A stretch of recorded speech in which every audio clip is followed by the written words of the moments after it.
नमस्कार, मी श्वेता. तुम्ही पाहताय न्यूज 18 लोकमत. सकाळचे 9 वाजतायत. या बुलेटिनमध्ये तुमचं स्वागत. पाहूयात सुपरफास्ट 100 बातम्या. नाशिकमध्ये ठाकरे गटाचे उमेदवार वसंत गीते यांच्याकडे खंडणी मागितल्याचा आरोप करण्यात आला. ईव्हीएम हॅक करून तुम्हाला जिंकून देतो, मात्र 5 लाख रुपये द्या, नाहीतर तुमचा पराभव करेन, अशी धमकी दिल्याचा आरोप गीतेंनी केला. पैठण तालुक्यातील खासदार संदीपान भुमरे यांचे पुत्र विलास भुमरे यांनी मतदारसंघात पदयात्रा काढली. ढाकेफळ या गावात घोडेस्वारी करत त्यांनी प्रचार केल्याचं दिसलं. पाटण विधानसभा मतदारसंघात महाविकास आघाडीचे बंडखोर उमेदवार सत्यजित पाटणकर अपक्ष म्हणून निवडणूक रिंगणात उतरलेत. त्यांना रिक्षा हे चिन्ह मिळाल्यामुळे पाटणकर यांनी रिक्षा चालवत प्रचार केला. जशी देशात मोदींची एकाधिकारशाही आहे, तशीच आंबेगाव तालुक्यात सुद्धा एकाधिकारशाही आणि दहशत आहे. तालुक्यातील एकाधिकारशाही संपवून टाका, असं आवाहन शरद पवार गटाचे आंबेगाव विधानसभेचे उमेदवार देवदत्त निकम यांनी नाव न घेता दिलीप वळसे पाटील यांच्यावरती टीका करताना केली. शिवसेनेच्या देवळातील उमेदवार राजश्री आहिरराव यांनी मुख्यमंत्री शिंदेंची भेट घेतली आणि उमेदवारी अर्ज मिळाल्यानंतर राजश्री आहिरराव नॉट रिचेबल राहिल्यामुळे त्यांचा अर्ज कायम आहे. सोलापूरच्या मोहोळमधील काँग्रेसचे बंडखोर उमेदवारानं महाविकास आघाडीच्या उमेदवारावरती टीका केली. ज्या उमेदवाराला उठायला आणि बसायला 3 तास लागतात, विधानसभेत ज्याच्या मापाची खुर्ची देखील नाही, असा उमेदवार निवडणूक कशी लढवणार? ज्याला स्वतःचं वजन सांभाळता येत नाही, तो आमदारकीचं वजन कसं सांभाळणार? अशी टीका काँग्रेसचे बंडखोर उमेदवार अमोल बंगाळेंनी राजू खरेंवरती केली. भिवंडी पश्चिम मतदारसंघात महाविकास आघाडीचे अधिकृत उमेदवार म्हणून काँग्रेसचे दयानंद चोरगे मैदानात आहेत, तर महाविकास आघाडीचा घटक पक्ष असलेल्या समाजवादी पार्टीचे रियाज या मतदारसंघातून निवडणुकीच्या रिंगणात आहेत. विधानसभा निवडणुकीच्या पार्श्वभूमीवर नाशिक पोलीस ऍक्शन मोडवर आहेत. निवडणूक शांततेत पार पाडण्यासाठी विविध भागातील गुन्हेगारी पार्श्वभूमी असणाऱ्या 20 जणांवर हद्दपारीची कारवाई केली आहे. दक्षिण सोलापुरातील ठाकरे गटाचे उमेदवार अमर पाटील यांनी हत्तूर येथील सोमेश्वर मंदिरात दर्शन घेऊन प्रचाराचा शुभारंभ केला. यावेळी अमर पाटलांनी सुभाष देशमुखांच्या कार्यपद्धतीवरती टीका केली आणि 10 वर्ष फक्त कागदावरतीच विकास कामं केली असा टोला लगावला. राज्य उत्पादन शुल्क विभाग कणकवलीनं धडक कारवाई करत अवैध दारू वाहतूक करणाऱ्या वाहनावरती कारवाई केली. 1,20,000च्या दारूसह 6,70,000चा मुद्देमाल जप्त करण्यात आला. श्रीरामपूर मतदारसंघात शिवसेनेकडून निवडणुकीच्या रिंगणात उतरलेले भाऊसाहेब कांबळे यांनी भव्य मोटरसायकल रॅली काढत जोरदार शक्ती प्रदर्शन केलं. राष्ट्रवादी अजित पवार गटाचे लहू कानडे हे देखील श्रीरामपूरचे उमेदवार असून दोघेही महायुतीचे उमेदवार असल्याचा दावा करतायत.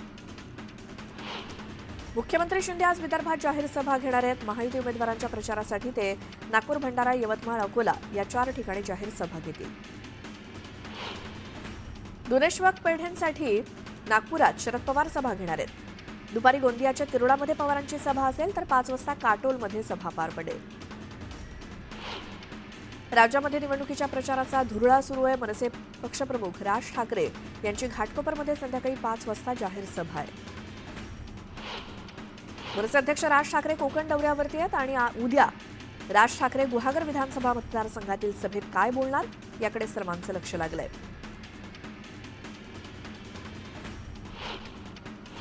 आणि यानंतर एक मोठी बातमी बघूयात. शिवसेना उद्धव बाळासाहेब ठाकरे पक्षाचा वचननामा जाहीर केला जाणार आहे. आज मातोश्री इथे उद्धव ठाकरे यांच्या उपस्थितीत वचननाम्याचं अनावरण होणार आहे. महिला, शेतकरी, युवा, रोजगार निर्मिती, उद्योग आणि आरोग्याबाबत या वचननाम्यामध्ये आश्वासन दिलं जाण्याची शक्यता आहे.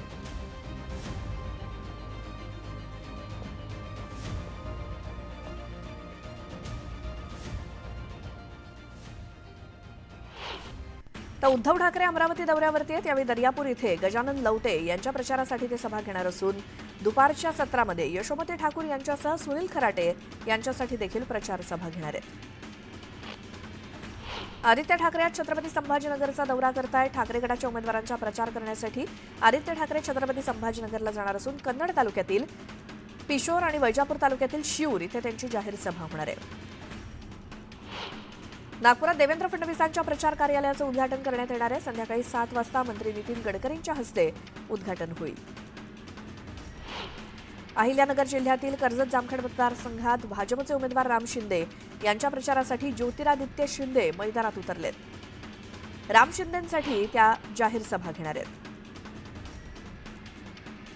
केंद्रीय भूपृष्ठ वाहतूक मंत्री नितीन गडकरी हे राज्याच्या निवडणूक प्रचारात सक्रियपणे उतरत आहेत. 9 दिवसातच त्यांच्या 50 सभांचं आयोजन करण्यात आलंय. कराड दक्षिण विधानसभा मतदारसंघातील भाजपचे उमेदवार डॉक्टर अतुल भोसले यांनी शहरात पदयात्रा काढली। यावेळी त्यांनी नागरिकांशी संवाद साधून व्यापाऱ्यांच्या भेटी घेतल्या। महायुतीच्या प्रचारासाठी भाजपचे ज्येष्ठ नेते सक्रिय झालेत। पंतप्रधान नरेंद्र मोदी आणि गृहमंत्री अमित शहा प्रचारात उतरलेत। गृहमंत्री अमित शहांची शुक्रवारी इचलकरंजीमध्ये सभा होणार आहे। पहिल्याची भाजप राहिली नाही, आताची भाजप प्रायव्हेट लिमिटेड झाली, अशी टीका बंडखोर उमेदवार रवी तमनगोंडा यांनी केली। विरोधकांकडून मला धमकावलं जाते असा आरोप भाजप खासदार स्मिता वाघ यांनी केला। विरोधकांनी समोरून लढावं, मागून वार करू नये असं स्मिता वाघ म्हणाले। उल्हासनगरमध्ये अखेर भाजप आणि शिवसेनेची समेट बैठक पार पडली। भाजप जिल्हाध्यक्ष प्रदीप रामचंदानी यांनी मुख्यमंत्री एकनाथ शिंदे यांच्याबद्दल आक्षेपार्ह विधान केलं होतं आणि वरिष्ठांनी हस्तक्षेप करून स्थानिक पदाधिकारी आणि कार्यकर्त्यांमधील वाद मिटवला। सोलापुरातील राष्ट्रवादी शरद पवार पक्षाचे नेते अभिजित ढोबळेंनी विद्यमान उमेदवाराच्या नेतृत्वाखाली काम करण्यास नकार दिलाय। पक्षाचे उमेदवार राजू खरे यांना पाठिंबा द्यायचा की नाही याबाबत 14 तारखेला अंतिम निर्णय घेणार असल्याचं त्यांनी म्हटलं। ऊसतोड कामगारांच्या मतदानासाठी औरंगाबाद खंडपीठात याचिका दाखल करण्यात आली। 11 तारखेला याचिकेवर सुनावणी होणार आहे।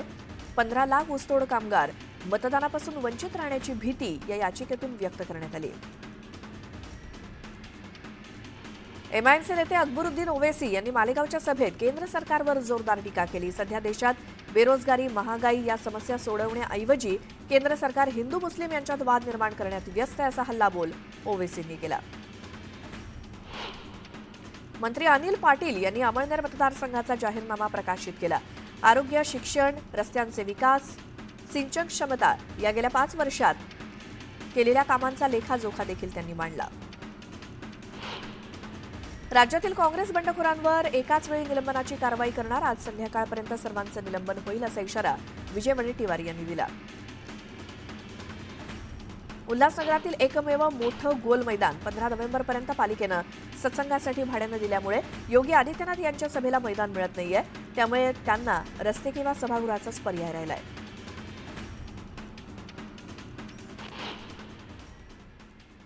यानंतर एक मोठी बातमी येते। विमानानं एबी फॉर्म आलेच नाहीत, फक्त पक्षाचे पदाधिकारी आले। जिल्हा प्रशासनाच्या चौकशीमध्ये ही माहिती समोर आल्याची माहिती सूत्रांनी दिली आहे। एबी फॉर्म स्थानिक पक्ष कार्यालयात देखील उपलब्ध असतात, त्यामुळे विमानातून फक्त पक्षाचे पदाधिकारी आले, एबी फॉर्म नाही अशी माहिती चौकशीतून समोर आली आहे। जिल्ह्यातील काही मतदारसंघावरती लक्ष ठेवण्यासाठी तातडीनं या विमानातून पदाधिकारी आल्याची प्रशासनाच्या चौकशीमध्ये माहिती समोर आली। अर्ज भरण्याच्या शेवटच्या दिवशी विमानानं एबी फॉर्म आणल्याच्या घटनेमुळे या प्रकरणाच्या चौकशीला सुरुवात झाली होती।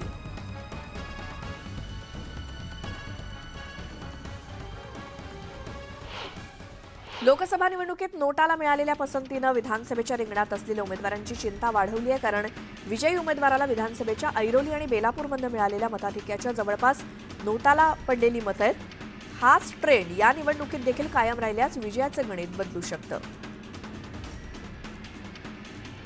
येत्या 36 तासांच्या आत पक्षाच्या जाहिरातीत घड्याळ चिन्हावरती डिस्क्लेमर प्रकाशित करा असे निर्देश सर्वोच्च न्यायालयानं अजित पवार गटाला दिलेत। महाराष्ट्रात निवडणूक आचारसंहितेचा भंग झाल्याप्रकरणी आतापर्यंत 280 कोटींची मालमत्ता जप्त करण्यात आली, तर राज्यभरातून सी विजिल ॲपवरती एकूण 1259 तक्रारी प्राप्त झाल्या।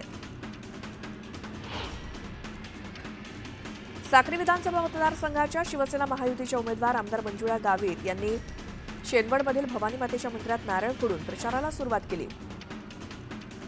साक्री तालुक्यातील प्रसिद्ध शेनवड भवानी मातेच्या मंदिरात भवानी मातेची आरती करण्यात आली। गोंदिया जिल्ह्यातील अर्जुनी मोरगाव विधानसभा क्षेत्रातून माजी मंत्री राजकुमार बडोले यांना 4थ्यांदा उमेदवारी देण्यात आली आहे। पुन्हा एकदा आपलाच विजय होणार असा दावा बडोलेंनी केला। महाराष्ट्र विधानसभा निवडणुकीसाठी 20 नोव्हेंबरला मतदान होणार आहे। कामगारांना पगारी सुट्टी देण्याचे आदेश आयुक्तांनी दिलेत। या आदेशाचं पालन न करणाऱ्या संस्थांविरोधात कारवाई केली जाणार आहे। विधानसभेच्या निवडणुकीसाठी राज्यभरात 1,427 मतदान केंद्र स्थापन होणार आहेत, तर आदिवासी आणि दुर्गम भागातील मतदारांसाठी विशेष सुविधा पुरवल्या जातील। ऐरोली आणि बेलापूरमधील निवडणूक प्रक्रिया सुलभपणे पार पाडण्यासाठी खबरदारी घ्यावी आणि मतदान केंद्रावरील गर्दी नियंत्रणासाठी एनएसएस आणि एनसीसीच्या विद्यार्थ्यांची मदत घेण्याच्या सूचना निवडणूक निरीक्षक त्रिलोचन मांझी यांनी केल्या आहेत। महाडमध्ये धूमधडाक्यात प्रचाराला सुरुवात झाली आहे. महायुतीचे उमेदवार भरत गोगावले यांच्या प्रचारासाठी त्यांच्या मुलासोबतच सूनबाई साधना गोगावले देखील प्रचारासाठी मैदानात उतरले आहेत. छत्रपती संभाजीनगरातील प्रत्येक मतदारसंघात वाहनांची तपासणी केली जाते. शासकीय वाहनांमधून सत्ताधारी पक्षाच्या उमेदवारांना रसद पुरवण्यात येत असल्याचा गंभीर आरोप करण्यात आला होता. त्यानंतर प्रत्येक मतदारसंघात वाहनांची तपासणी केली जाते. यावेळेला एक मोठी बातमी. शरद पवारांवरती केलेल्या त्या वक्तव्यावरती सदाभाऊ खोत यांनी दिलगिरी व्यक्त केली. भाषणात पवारांवरती बोलताना मी जी भाषा वापरली ती गावगाड्याची भाषा आहे आणि या भाषेमुळे कुणाच्या भावना दुखावल्या असतील तर मी दिलगिरी व्यक्त करतो असं खोत यांनी सांगितलं.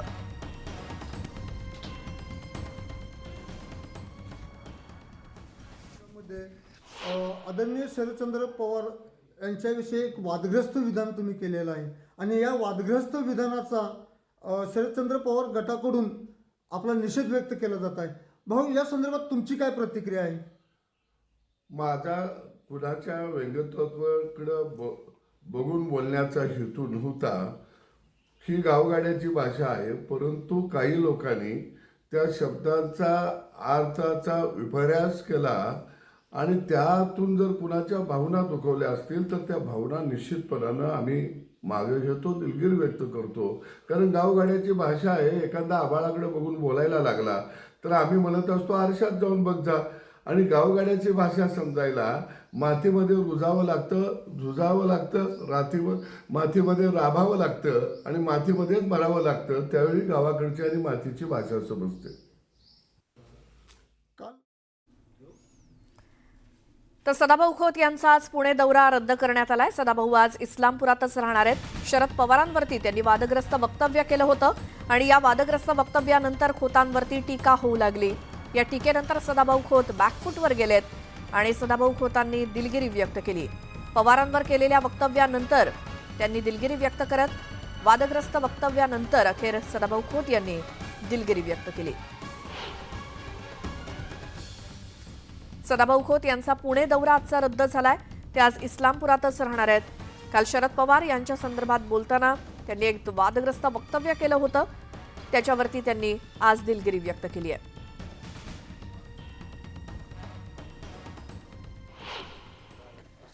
मतदानाचा टक्का वाढावा यासाठी प्रशासकीय यंत्रणेकडून विविध स्तरावरती उपक्रम राबवले जात असतानाच आता मुंबई महानगर प्रदेशातील व्यापारी देखील सरसावलेत.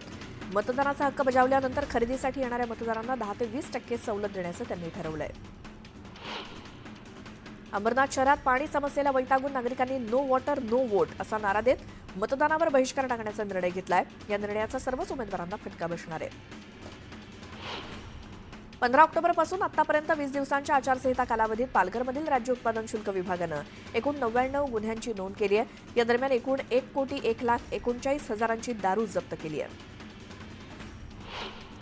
देशभरात विधानसभेची धामधूम सुरू आहे. अशातच प्रचारासाठीच्या साहित्याची बाजारात जोरदार विक्री सुरू आहे.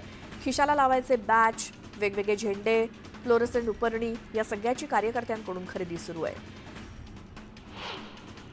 महाविकास आघाडीच्या बीकेसीतील सभास्थळी जाताना बंदोबस्तासाठी तैनात असलेल्या पोलिसांनी फक्त उद्धव ठाकरेंनाच व्हीआयपी गेटमधून आत सोडलं. मात्र आदित्य ठाकरे आणि उद्धव ठाकरेंच्या सुरक्षा रक्षकांना अडवलं. त्यानंतर पुढे निघून गेलेले उद्धव ठाकरे पोलिसांवर चांगलेच भडकले. सातारा जावळी विधानसभा मतदारसंघात भाजपचे उमेदवार छत्रपती शिवेंद्रराजे भोसले रणांगणात आहेत. त्यांच्या प्रचारासाठी त्यांची कन्या मृणाली राजे साताऱ्यातील मंडईमध्ये प्रचार करताना दिसून आल्या. चांगल्या मतांनी वडील निवडून येतील असा विश्वास मृणाली राजेंनी व्यक्त केला. हेमंत पाटील यांनी आत्मपरीक्षण करण्याची गरज याचा खोचक टोला ठाकरे गटाचे लोहा मतदारसंघाचे उमेदवार एकनाथ पवार यांनी लगावला. ठाकरे गटात पैसे घेऊन उमेदवारी दिली जाते असा आरोप हेमंत पाटलांनी केला होता. या आरोपांना एकनाथ पवार यांनी उत्तर दिलं.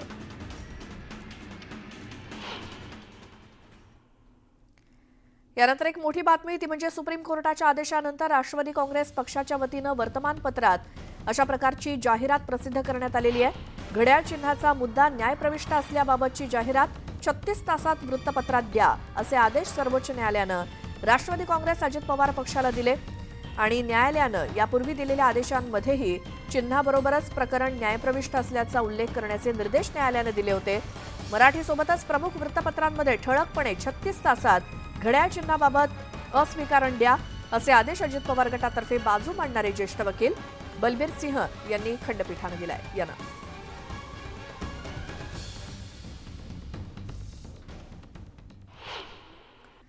वर्ध्याच्या भूगाव इथल्या एव्होनिस स्टील कंपनीमध्ये स्फोट झाला. या दुर्घटनेत 18 कामगार जखमी झाले असून जखमींपैकी 3 कामगारांवर नागपुरातल्या रुग्णालयात उपचार सुरू आहेत. कोपरगाव तालुक्यातील पोहेगाव परिसरात 10 एकराहून अधिक ऊस जळून खाक झाला. शेतीतील विजेच्या तारांचा शॉर्ट सर्किटमुळे आग लागल्याचा अंदाज आहे. श्रीरामपूर शहरामध्ये मध्यवर्ती ठिकाणी असलेल्या शिवपार्वती मंदिराच्या मागील बाजूस बुधवारी एका तरुणाची हत्या करण्यात आली. कमलेश पवार असं त्या तरुणाचं नाव आहे. फोनवर शिवीगाळ केल्याच्या कारणावरून हत्या झाल्याचं समोर आलंय. पोलिसांनी 2 आरोपींना ताब्यात घेतलंय.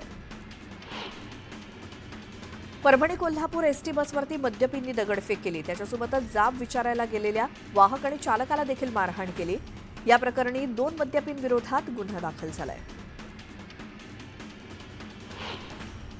दापोलीमध्ये घराबाहेर बसलेल्या एका कुत्र्यावर बिबट्यानं झडप घातली. यावेळी कुत्र्याच्या आवाजानं मालकीण घराबाहेर आल्यामुळे बिबट्यानं पळ काढला. ही घटना सीसीटीव्हीत कैद झाली.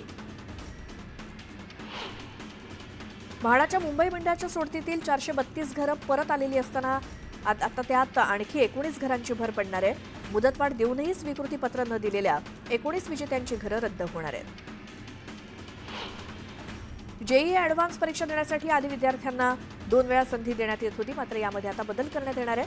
त्यामुळे आता विद्यार्थ्यांना जेईई ॲडव्हान्स परीक्षा देण्यासाठी 3 वेळा संधी मिळणार आहे. मुंबई शहर आणि उपनगरामध्ये तापमानातील वाढ कायम आहे. सांताक्रूज आणि कुलाबा वेधशाळेत अनुक्रमे 36 आणि 35 अंश सेल्सिअस तापमानाची नोंद झाली. दक्षिण रायगडमध्ये भात कापणीला सुरुवात झाली. संपूर्ण रायगड जिल्ह्यामध्ये 98,000 हेक्टरवर भात पीक घेतलं जातं. या ठिकाणी शेतकरी काही कामगारांसोबत घरातील मंडळींसह भात कापणीच्या कामाला सुरुवात केली आहे. कोकणातील एक व्हिडिओ सध्या चांगलाच व्हायरल होतोय. मासेमारी बोटीची जाळी तुटल्यामुळे समुद्रकिनारी माशांचा खच पडला आणि यावेळी मासे गोळा करण्यासाठी पर्यटकांनी गर्दी केली. नावाशेवा पाणीपुरवठा योजनेची क्षमता दुपटीपेक्षा जास्त वाढवून 228 MLD होणार आहे. पनवेल महापालिका, JNPT आणि MMRDAच्या आर्थिक सहकार्यातून महाराष्ट्र जीवन प्राधिकरण योजनेच्या उभारणीचं काम केलं जात आहे. अपुरा पाणीपुरवठा, टँकर लॉबीचं वर्चस्व, वाहतूक नियोजनाचा अभाव, वाढतं प्रदूषण अशा प्रश्नांना सामोरं जाणारा चिंचवड विधानसभा मतदारसंघ यातून सुटकेची वाट बघतोय. हे प्रश्न प्रलंबित असून वारंवार पाठपुरावा करूनही तोडगा निघत नसल्यामुळे या भागातील नागरिकांमध्ये नाराजी आहे. अहवालात आरोग्य क्षेत्रात कोणत्या सुधारणा कराव्यात यासाठी जनतेचा आरोग्य जाहीरनामा जनआरोग्य अभियाननं जाहीर केला. राज्यातील सार्वजनिक आरोग्य क्षेत्रातील कामगिरी असमाधानकारक आहे असा दावा या अहवालातून करण्यात आलाय. तेल आणि गॅस क्षेत्रातील सबसिडी मागील 10 वर्षात 85% घटली. 2013 साली $25 अब्ज सबसिडी मिळाली होती. ती घटून आता $3.5 अब्ज वर गेली आहे. केंद्र सरकारनं विद्यार्थ्यांना आर्थिक सहाय्य करण्यासाठी PM विद्यालक्ष्मी योजना सुरू केली. केंद्रीय मंत्रिमंडळ बैठकीत या योजनेला मंजुरी मिळाली असून या योजनेचा लाभ वर्षाला 22 लाख विद्यार्थ्यांना मिळणार आहे. पश्चिम रेल्वेच्या 5व्या आणि 6व्या मार्गिकेच्या विस्तारासाठी अडसर ठरणारा वांद्रे टर्मिनस आणि खार उपनगरीय स्टेशनला जोडणारा पादचारी पूल तोडला जाणार आहे. या कामामुळे पश्चिम रेल्वेवरील हार्बरचं वेळापत्रक जवळपास 6 महिने विस्कळीत असेल. पिंपरी चिंचवड RTO विभागानं दिवाळीमध्ये प्रवाशांची लूट करणाऱ्या 41 खासगी ट्रॅव्हल्स वाहनांवरती कारवाई केली. त्यांच्याकडून तब्बल 1.5 लाखांहून अधिकची दंडाची रक्कम वसूल केली आहे. EKYC पडताळणी प्रक्रियेला केंद्र सरकारनं मुदतवाढ दिली. 31 डिसेंबरपर्यंत प्रक्रिया पूर्ण करावी लागणार आहे. मुंबईची हवा गुणवत्ता खालावली असून चिवडी, वरळी, BKC मध्ये अशुद्ध हवा असल्याची नोंद झाली आहे. मुंबईतील हवेचा निर्देशांक मध्यम श्रेणीत नोंदवला गेलाय.